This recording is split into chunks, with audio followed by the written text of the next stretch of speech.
আসুন ইলম শিখি, আসুন ইলম শিখি, আসুন ইলম শিখি, আসুন ইলম শিখি।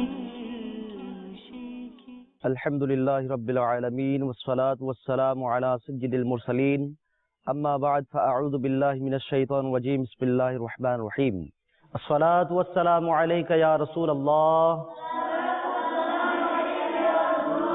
ওয়া আলা আলিকা ওয়া আসহাবিকা ইয়া হাবিবাল্লাহ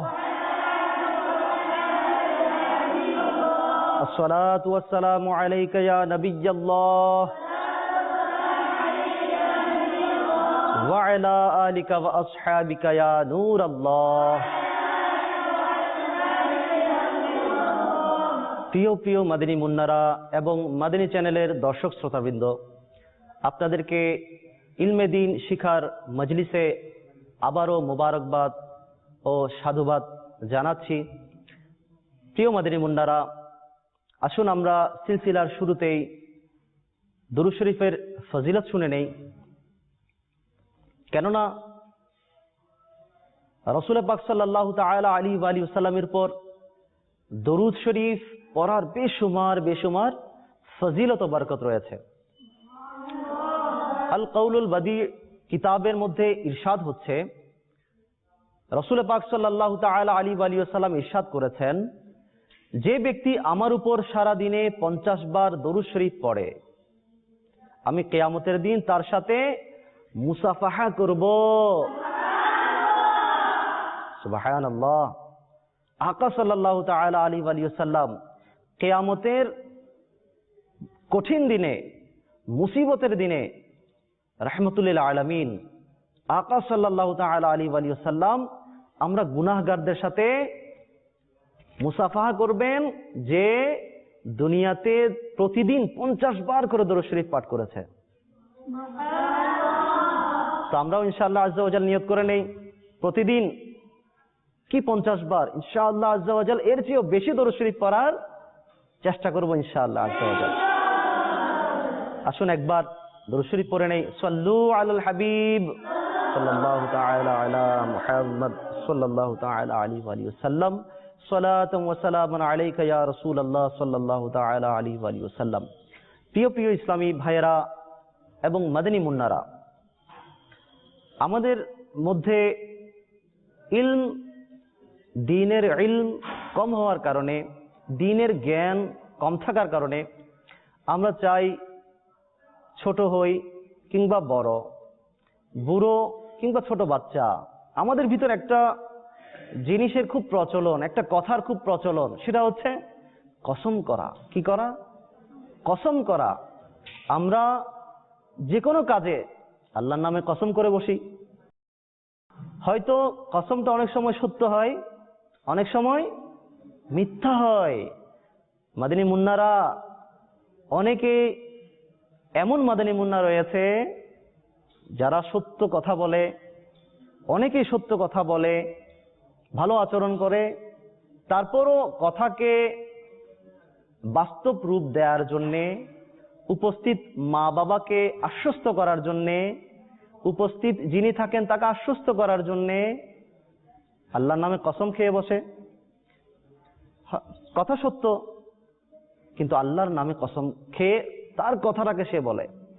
আবার দেখা যায়, এমন না হওয়া চাই, কিছু ছোট বাচ্চা রয়েছে বা বুড়ো, যে কোনো মানুষ মিথ্যা কথাকে বিশ্বাস করানোর জন্যে, আরেকজনের অন্তরে রেখাপাত ঘটানোর জন্যে, সে যে সত্য বলছে সেটা বোঝানোর জন্যে একটা মিথ্যা কথার ব্যাপারে সে মিথ্যা কসম খেয়ে বসে, আল্লাহর নামে কসম করে থাকে। তাই আল্লাহর নামে কসম খাওয়া এর কিছু বিধিবিধান রয়েছে। যদি মিথ্যা কসম হয়, আল্লাহর নামে যদি মিথ্যা কসম করে, এর শাস্তি কেমন?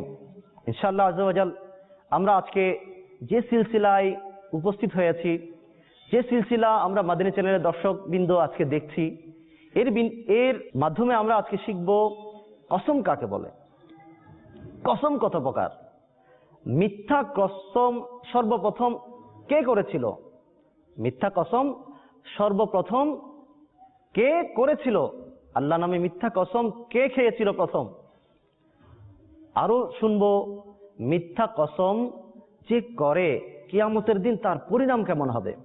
আমার আলা হযরত আজিমুল বরকত এ ব্যাপারে কি ইরশাদ করেছেন। ইনশাআল্লাহ আজ্জা ওয়া জাল আমরা সিলসিলার সাথে থাকি শেষ পর্যন্ত। অনেক কিছু ইলমে দ্বীনের গোপন ভান্ডার আমাদের হাসিল হবে ইনশাআল্লাহ আজ্জা ওয়া জাল। প্রিয় মাদানী মুন্নারা, আরবি ভাষায় কসম শব্দকে বলা হয় ইয়ামিন।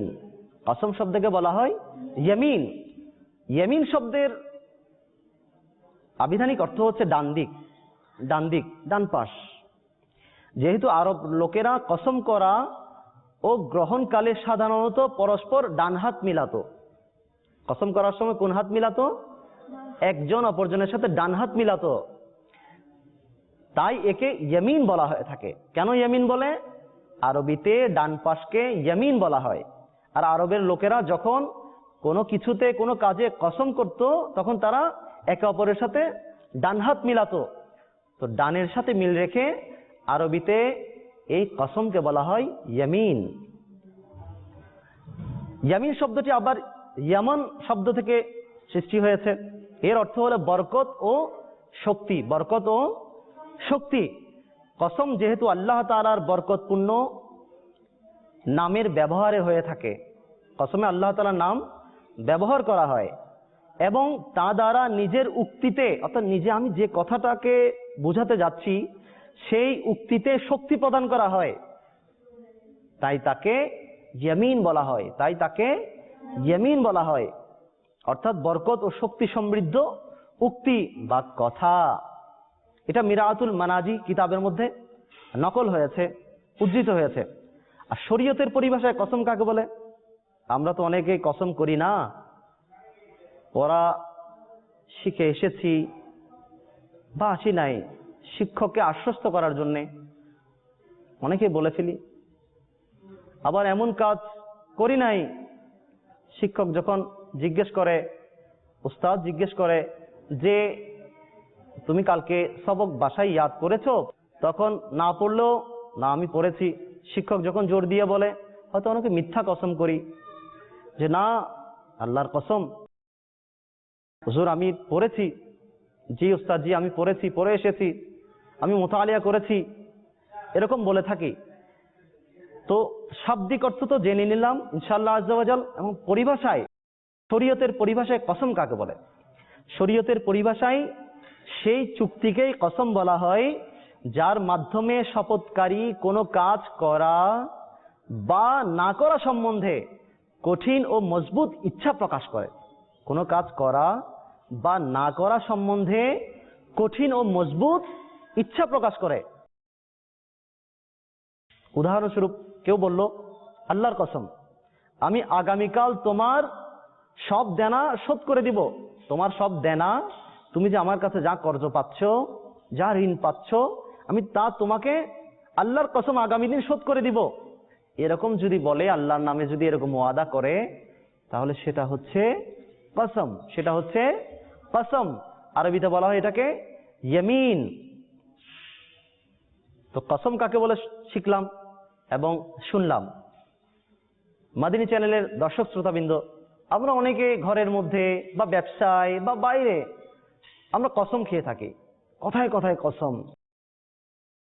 তো কসমের শরীয়ী দিক কি, শরীয়তে কসম কাকে বলে এটাও শুনে নেই। আমরা আলহামদুলিল্লাহ সেটা জেনে নিয়েছি। তো কসম কয় প্রকারের আমরা আজকে তা শুনে নেই। কসম কয় প্রকার? কসম 3 প্রকার। নাম্বার 1 লফজ, নাম্বার 2 গুমুস, নাম্বার 3 মুনআকিদ। নাম্বার 3 মুনআকিদ। নাম্বার 1 লফজ, কসম কাকে বলে? অতীত কিংবা বর্তমান কোনো বিষয়ে নিজের ধারণার অর্থাৎ ভুল ধারণার বশবর্তী হয়ে শুদ্ধ মনে করে কসম করা। শুদ্ধ মনে করে কসম করা, অথচ সেই কথা বাস্তবতার বিপরীত। যেমন কোনো ব্যক্তি কসম করলো, আল্লাহর কসম জায়েদ ঘরে নেই, জায়েদ ঘরে নেই, সে মনে করছে জায়েদ ঘরে নেই, অথচ জায়েদ ঘরে আছে। সে তার ধারণায় সে মনে করেছে জায়েদ ঘরে নেই, সে কসম করে বলল আল্লাহর কসম জায়েদ ঘরে নেই। তার জানা মতে জায়েদ ঘরে বিদ্যমান নেই, সে কিন্তু নিজের ধারণা অনুযায়ী সত্য কসমই করেছে। বাস্তবে কিন্তু জায়েদ ঘরে ছিল। জায়েদ কোথায় ছিল? ঘরে ছিল, কিন্তু সে খেয়াল করেছে জায়েদ ঘরে নেই। তাহলে এই কসমটিকে লাগব অর্থাৎ অহেতুক একটা কসম বলা হয়ে থাকে। এ ধরনের কসম ক্ষমাযোগ্য। এ ধরনের যদি কেউ কসম করে ফেলে, তার নিয়তে আছে জায়েদ ঘরে নেই, কিন্তু কসম করে বলে ফেললো, এ ধরনের কসম ক্ষমাযোগ্য। আল্লাহ তাআলা আশা করা হচ্ছে এই ধরনের কসম মাফ করে দিবেন। এই কসমের কাফফারা দিতে হয় না, এই কসমের কাফফারা দিতে হয় না। এখন শুনি, কসমে গুমুস কাকে বলে? অতীত কিংবা বর্তমান কোনো বিষয়ে জেনে বুঝে মিথ্যা কসম করা। জেনে বুঝে, আমি জানি আমি ওই কাজটি করিনি, আমি জানি আমি এমনটি করেছিলাম, তো বাস্তবতার বিপরীতে কসম করা, বাস্তবতার বিপরীতে কসম করা, সে জেনে বুঝে যদি এরকম কসম করে সেটাকে বলা হয় গুমুস, কসমে গুমুস। যেমন কেউ কসম করলো, আল্লাহর কসম জায়েদ ঘরে আছে, জায়েদ ঘরে আছে, অথচ সে জানে যে জায়েদ ঘরে নেই, সে জানে জায়েদ ঘরে নেই। এরূপ কসম কে কসমে গুমুস বলা হয়। শপথকারী জঘন্য ধরনের গুনাহগার হবে, তার উপর ইস্তেগফার ও তওবা করা ফরজ। তার উপর ইস্তেগফার অর্থাৎ ক্ষমা মাফ চাওয়া এবং তওবা করাটা কি ফরজ, কিন্তু কাফফারা দিতে হবে না, কাফফারা দিতে হবে না। নাম্বার 3 মুনআকিদ। নাম্বার 3 মুনআকিদ। মুনআকিদ কসম কাকে বলে? আমরা 3টা কসমের মধ্যে 2টো কসম শুনে ফেলেছি। নাম্বার 1 লাগব অর্থাৎ অহেতুক কসম। নাম্বার 2 গুমুস। নাম্বার 2 গুমুস, সে জানে যে সে মিথ্যা বলছে, ঘটনা সে যেমন বিবৃতি দিচ্ছে বর্ণনা করছে তেমন নয়, সে জেনে যদি এর বিপরীত বর্ণনা দিয়ে কসম খায় তখন সেটা হচ্ছে কসমে গুমুস। এটার জন্য কাফফারা দিতে হবে না, কিন্তু তওবা করতে হবে। আর আগেরটা কসমে লাগব, সেটা ক্ষমাযোগ্য, সেটা ক্ষমাযোগ্য, কোনো কাফফারা দিতে হবে না। এখন নাম্বার 3 মুনআকিদ। মুনআকিদ কসম কাকে বলে? ভবিষ্যতের জন্য কসম করা, ভবিষ্যতের জন্য কসম করা। যেমন কেউ কসম করলো, আল্লাহর কসম আমি আগামীকাল অবশ্যই তোমাদের ঘরে আসব, আমি আগামীকাল অবশ্যই তোমাদের ঘরে আসব, কিন্তু সে সেদিন এলো না। সে ওয়াদা করেছিল আগামীকাল তোমাদের ঘরে আসব, আল্লাহর কসম করে বলেছিল, কিন্তু সে তারপর দিন তাদের ঘরে আসে নাই। তাহলে সে কসম ভঙ্গ করলো, সে কসম ভঙ্গ করলো, তাকে কাফফারা দিতে হবে। কসম ভঙ্গ করলে তাকে কি দিতে হবে? কাফফারা দিতে হবে। আবার কোন কোন ক্ষেত্রে সে গুনাহগারও সাব্যস্ত হবে। ফতোয়া আলমগীরির 2য় খণ্ডের 52 পৃষ্ঠার মধ্যে কসমের এই তারিফ, এই পরিচিতি, এই 3 ভাগ প্রকারভেদ উল্লেখ করা হয়েছে। প্রিয় প্রিয় মাদানী মুন্নারা এবং মাদানী চ্যানেলের দর্শকবৃন্দ, মিথ্যা কসম করা কবিরা গুনাহ, মিথ্যা কসম করা কবিরা গুনাহ। আমার আকা মদিনার তাজদার, রাসূলদের সরদার নবী করিম সাল্লাল্লাহু তাআলা আলাইহি ওয়া সাল্লাম ইরশাদ করেছেন, আল্লাহর সাথে শিরক করা, আল্লাহর সাথে শিরক করা, পিতামাতার অবাধ্য হওয়া, প্রাণী হত্যা করা আর মিথ্যা কসম করা কবিরা গুনাহ, কবিরা গুনাহ। 4টা কাজের বর্ণনা দিয়েছেন আকা সাল্লাল্লাহু আলাইহি ওয়াসাল্লাম। নাম্বার 1 আল্লাহর সাথে শিরক করা, নাম্বার 2 পিতামাতার অবাধ্য হওয়া, নাম্বার 3 প্রাণী হত্যা করা, নাম্বার 4 মিথ্যা কসম করা, মিথ্যা কসম করা। এই 4টা জিনিস কবিরা গুনাহ। এমন নয় যে এই 4টা ছাড়া আর কোনো কবিরা গুনাহ নেই। হাদিসে পাকের অন্য হাদিসের ইরশাদ মতে আরো অনেক কবিরা গুনাহ রয়েছে। ইনশাআল্লাহ আজ্জা ওয়া জাল আমরা দাওয়াত ইসলামীর মাদানী চ্যানেলের সকল সিলসিলা দেখতে থাকবো, ইনশাআল্লাহ আজ্জা ওয়া জাল অনেক ইলমে দিন আমাদের হাসিল হবে। ইলমে দিনের ভান্ডারে গুপ্তধন, ইলমে দিনের গুপ্তধন রত্ন জমা হতে থাকবে ইনশাআল্লাহ আজ্জা ওয়া জাল। আল্লাহ তাআলা আমাদেরকে ইলমে দিন আরো বেশি বেশি শিখার, আমল করার তৌফিক দান করুন। আমিন বিজাহিন নবীর আমিন সাল্লাল্লাহু তাআলা আলাইহি ওয়া সাল্লাম। প্রিয় প্রিয় মাদানী মুন্নারা এবং মাদানী চ্যানেলের দর্শকবৃন্দ, আসুন শুরুতেই বলেছিলাম আমরা আজকে শিখব সর্বপ্রথম কে মিথ্যা কসম করেছিল। কে করেছিল? আমাদের নিশ্চয়ই জেহেনের মধ্যে, আমাদের ধারণার মধ্যে চলে আসছে। ইনশাআল্লাহ রিওয়ায়াত শুনি, বর্ণনা শুনি, ইনশাআল্লাহ ধারণায় যেটা আছে ওটা পাকা পুক্ত হয়ে যাবে ইনশাআল্লাহ আজ্জা ওয়া জাল। হযরতে সৈয়দনা আদম সফিউল্লাহ, হযরতে সৈয়দনা আদম সফিউল্লাহ আলা নবীনা ওয়া আলাইহিস সালাতু ওয়াস সালামকে সিজদা না করার কারণেই শয়তান কি হয়? অভিশপ্ত ও বিতাড়িত হয়েছিল।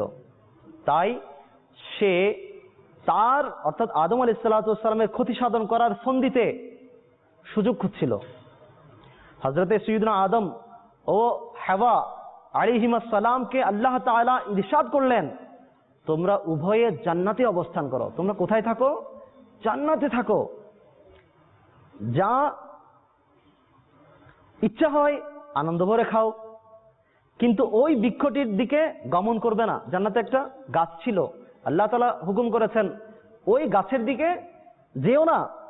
শয়তান কোনোভাবে আদম ও হাওয়া আলাইহিমাস সালামের নিকট এসে বলল, আমি কি আপনাদেরকে শাজরে খুলদ অর্থাৎ যার অর্থ হচ্ছে চিরজীবী হতে পারার বৃক্ষটি দেখিয়ে দিব? চিরজীবী হওয়ার বৃক্ষটি দেখিয়ে দিব, অর্থাৎ যে গাছের ফল খেলে আপনারা কখনো মৃত্যুবরণ করবেন না, আজীবন আপনারা জান্নাতে থাকতে পারবেন। সে একটা নাম বানালো, যেটার নাম কি? শাজরে খুলদ। তখন হযরত আদম আলা নবীনা ওয়া আলাইহিস সালাতু ওয়াস সালাম অগ্রাহ্য করে দিলেন, না আমার দরকার নাই, দেখানোর দরকার নাই। এবার শয়তান কসম করলো, আমি আপনাদের শুভাকাঙ্ক্ষী, আমি আপনাদের কি শুভাকাঙ্ক্ষী, অর্থাৎ আমি আপনাদের ভালো চাই, আপনাদের ভালো দিকটাই আমি চাই, আপনাদের অমঙ্গল আমি চাই না। এরা অর্থাৎ হযরত আদম ও হাওয়া আলাইহিমাস সালাম মনে করলেন যে আল্লাহর নামে কসম, আল্লাহর নামে মিথ্যা কসম কে করতে পারে? অর্থাৎ আল্লাহর নামে সে কসম খেয়ে বলছে যে সে আমাদের হিতাকাঙ্ক্ষী, সে আমাদের কল্যাণ চায়, তাহলে সে তো মিথ্যা বলছে না, হয়তো আল্লাহর নাম ব্যবহার করেছে। তাই তারা সরল মনে বিশ্বাস করে নিলেন। এই ভেবে হযরতে সৈয়দনা হাওয়া রাদিয়াল্লাহু তাআলা আনহা তা হতে সামান্য খেলেন, ওই গাছের ফল হতে সামান্য খেলেন। অতঃপর হযরত আদম সফিউল্লাহ আলা নবীনা ওয়া আলাইহিস সালাতু ওয়াস সালামকে খেতে দিলেন, তিনিও খেয়ে নিলেন। ইসলামী ভাইয়েরা এবং মাদানী চ্যানেলের দর্শক শ্রোতাবৃন্দ, আল্লাহ তাআলা এই ঘটনাটি কোরআনে পাকের ৮ম পারা সূরা আরাফের ২০ থেকে ২১ নম্বর আয়াতের মধ্যে ইরশাদ করছেন। তরজুমায়ে কানজুল ঈমান। অতঃপর শয়তান তাদের মনে এই আশঙ্কা সঞ্চার করলো যে তাদের সম্মুখে অনাবৃত করে দেবে তাদের লজ্জার বস্তুগুলো, যা তাদের থেকে গোপন ছিল, এবং বলল, তোমাদেরকে তোমাদের প্রতিপালক ওই বৃক্ষ থেকে এই জন্য নিষেধ করেছেন যে তোমরা উভয়ে ফেরেশতা হয়ে যাবে অথবা চিরজীবী হয়ে যাবে। শয়তান তাদেরকে মিথ্যা কসম করে এরকম বলল। সাদুল আফাজিল হযরতে আল্লামা মাওলানা মুহাম্মদ নাঈমউদ্দিন মুরাদাবাদী রাহমাতুল্লাহি তাআলা আলাইহি তাফসীরে খাজাইনুল ইরফানে লিখেছেন, এর অর্থ হচ্ছে ইবলিস শয়তান মিথ্যা কসম করে হযরতে সৈয়দনা আদম আলা নবীনা ওয়া আলাইহিস সালাতু ওয়াস সালামকে ধোঁকা দিয়েছিল, আর সর্বপ্রথম মিথ্যা কসমকারী ছিল ইবলিসই। কে ছিল? ইবলিস, শয়তান। আর হযরতে আদম আলা নবীনা ওয়া আলাইহিস সালাতু ওয়াস সালামের ধারণাতেও ছিল না যে আল্লাহ তাআলার নাম নিয়ে কেউ মিথ্যা কসম খেতে পারে, তাই তিনি তার কথাই বিশ্বাস করেছিলেন। প্রিয় প্রিয় মাদানী মুন্নারা এবং মাদানী চ্যানেলের দর্শক শ্রোতাবৃন্দ, আসুন আকা সাল্লাল্লাহু তাআলা আলাইহি ওয়াসাল্লাম কি বলছেন এ ব্যাপারে। রাসূল করিম রাউফুর রহিম সাল্লাল্লাহু তাআলা আলাইহি ওয়াসাল্লাম ইরশাদ করেছেন, যে ব্যক্তি কসম করে কারো হক নষ্ট করে, যে ব্যক্তি কসম করে কারো হক নষ্ট করে, আল্লাহ তাআলা তার জন্য জাহান্নাম অবধারিত করে দেন, তার জন্য জাহান্নাম অবধারিত করে দেন। আরজ করা হলো, ইয়া রাসূলুল্লাহ সাল্লাল্লাহু তাআলা আলাইহি ওয়া সাল্লাম, তা যদি নগণ্য বা স্বল্প জিনিসই হয়ে থাকে, অর্থাৎ যার হক নষ্ট করার সে খেয়াল করেছে, কসম করেছে, হকটা ওই জিনিসটা যদি সামান্য হয়, ইরশাদ করলেন যদিও পিলুর একটি ডালও হয়ে থাকে, পিলুর একটি ডালও হয়ে থাকে। পিলু এক জাতীয় বৃক্ষ বিশেষ, এর শেকড় দিয়ে মিসওয়াক বানানো হয়। কি বানানো হয়? যদি পিলু গাছের একটি শিকড় পরিমাণ হক সে ধ্বংস করার মিথ্যা কসম করে থাকে, তাহলে আল্লাহ তাআলা তার জন্যে জাহান্নাম নির্ধারিত অবধারিত করে দেন। প্রিয় মাদানী মুন্নারা, কে চায় জাহান্নামে যেতে? আমরা চাই।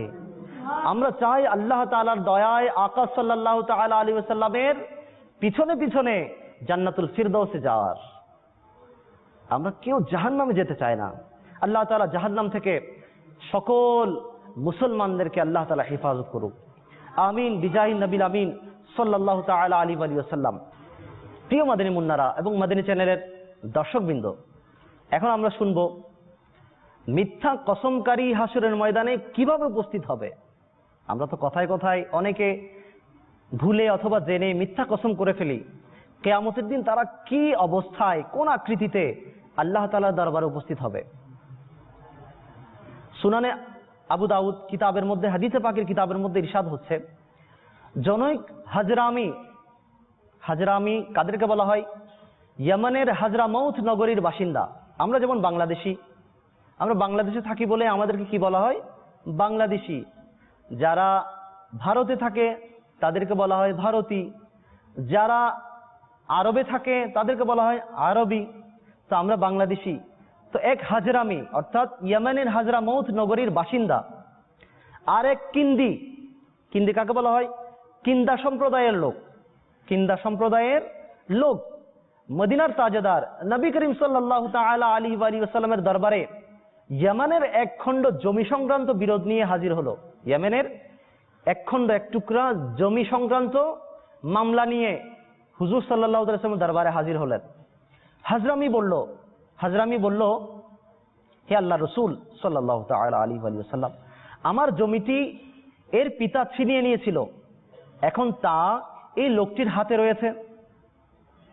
এটা শুনে নবী মুকাররম নূরে মুজাসসাম রাসূলুল্লাহ সাল্লাল্লাহু তাআলা আলাইহি ওয়া সাল্লাম জিজ্ঞেস করলেন, তোমার কি কোনো সাক্ষী আছে?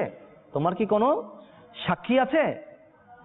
সে বলল, নেই, কিন্তু আমি তার নিকট হতে কসম নিব, সে আল্লাহ তাআলার নামে কসম করে বলুক যে যে জমিটি তার পিতা আমার কাছ থেকে ছিনিয়ে নিয়েছিল তা যে আমার, সে বিষয়ে সে জানে কিনা, সে জানে কিনা। হিন্দি লোকটি কসম করার জন্য প্রস্তুত হয়ে গেল। এমন সময় রাসূল আকরাম শাহনশাহ বনি আদম সাল্লাল্লাহু তাআলা আলাইহি ওয়া সাল্লাম ইরশাদ করলেন, যে ব্যক্তি মিথ্যা কসমের মাধ্যমে কারো সম্পদ দখল করবে, যে ব্যক্তি মিথ্যা কসমের মাধ্যমে কারো সম্পদ দখল করবে, সে আল্লাহ তাআলার দরবারে হাত পা কাটা অবস্থায় উপস্থিত হবে। আল্লাহ আল্লাহ, নাউযুবিল্লাহ, লিআযবিল্লাহি তাআলা। কিয়ামতের দিন আল্লাহ তাআলার দরবারে তার হাত থাকবে না, পা থাকবে না, হাত কাটা পা কাটা, ওই অবস্থায় সে আল্লাহ তাআলার দরবারে হাজির হবে। প্রিয় মাদানী মুন্নারা এবং মাদানী চ্যানেলের দর্শকবৃন্দ, আমরা কি চাই আল্লাহর দরবারে এই অবস্থায় উপস্থিত হতে? না, আমরা কখনো চাই না।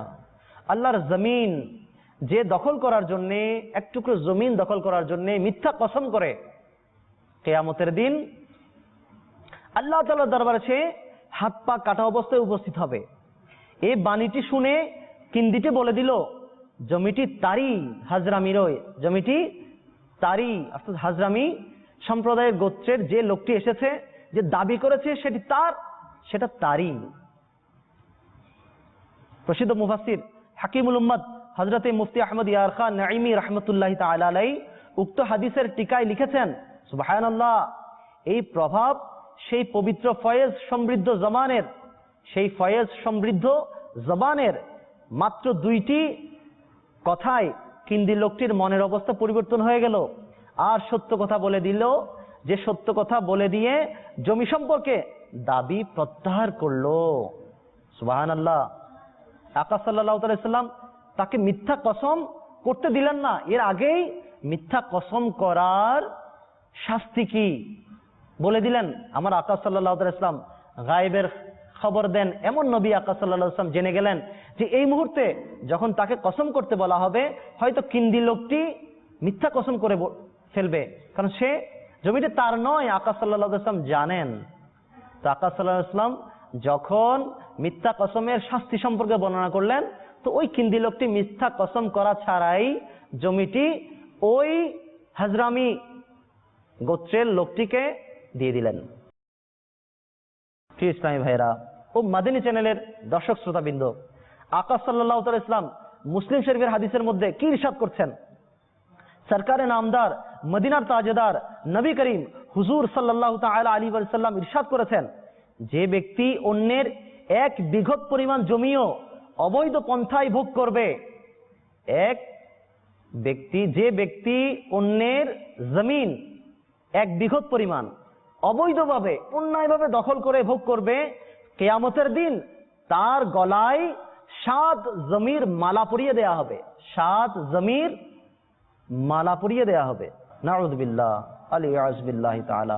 আল্লাহ তাআলা আমাদেরকে এই শাস্তি থেকে হেফাজত করুক। প্রিয় প্রিয় মাদানী চ্যানেলের দর্শক শ্রোতাবৃন্দ এবং প্রিয় প্রিয় মাদানী মুন্নারা, আজকে আমরা যেখানে যাই জায়গা সংক্রান্ত অনেক মামলা মোকদ্দমা, এর জমিন নিয়ে কারাকারি করছে, জমিন নিয়ে প্রতিদিনই ঝগড়া বিবাদ লেগেই আছে। কেন আমরা কি পারি না? জমিনের বাস্তব মালিক তো আমরা নই। আল্লাহ তাআলা দুনিয়াতে আমরা যতদিন আছি ততদিন এই জমিন আমাদেরকে ভোগ করার, ব্যবহার করার অনুমতি দিয়েছেন মাত্র। আমরা যখনই ইন্তেকাল করব, এই নিঃশ্বাস যখনই এই দেহ থেকে প্রাণের সাথে যখন বেরিয়ে যাবে, তো আমরা এই জমিনের নিচেই আমাদেরকে দাফন হতে হবে। তখন এই জমিন কে ভোগ করবে? এই আলিশান অট্টালিকা, এই দালান কে ভোগ করবে? কে বসবাস করবে এখানে? আমাদেরকে এই পৃথিবী ছেড়ে চলে যেতে হবে। তাই আমরা জমিন, অবৈধ জমিন আমরা দখল করব না, আমরা অবৈধ জমিনের উপর থাকবো না। যদি কেউ আমাদের অল্প কিছু জায়গা জমিন নিয়ে যদি ফিতনা ফাসাদ করতে চায়, ঝগড়া করতে চায়, তো আমরা আল্লাহ তাআলার দয়ার উপর নজর রেখে, আল্লাহ তাআলা চাইলে আমাকে এমন আরো অনেক জমিন দিতে পারেন। আল্লাহ তাআলা আমাকে দিয়েছেন, তো আমি ফিতনা ফাসাদ থেকে বাঁচার নিয়তে তাকে কিছু জমিন দান করে দিচ্ছি, বা এর মালিকানা আমি ছেড়ে দিচ্ছি, এটা নিয়ত করে যদি সে দিয়ে দেয়, তো আল্লাহ তাআলা এটার বিনিময়ে যদি তাকে জান্নাত দিয়ে দেয়, তো দুনিয়ার দামি না আল্লাহ তাআলার জান্নাত দামি? আমরা কি চাই? আমরা জান্নাতে যেতে চাই। আকা সাল্লাল্লাহু তাআলা আলাইহি সাল্লামের পিছনে পিছনে আমরা জান্নাতুল বাকি হয়ে জান্নাতুল ফিরদৌসে যেতে চাই ইনশাআল্লাহ আযজা ওয়া জাল।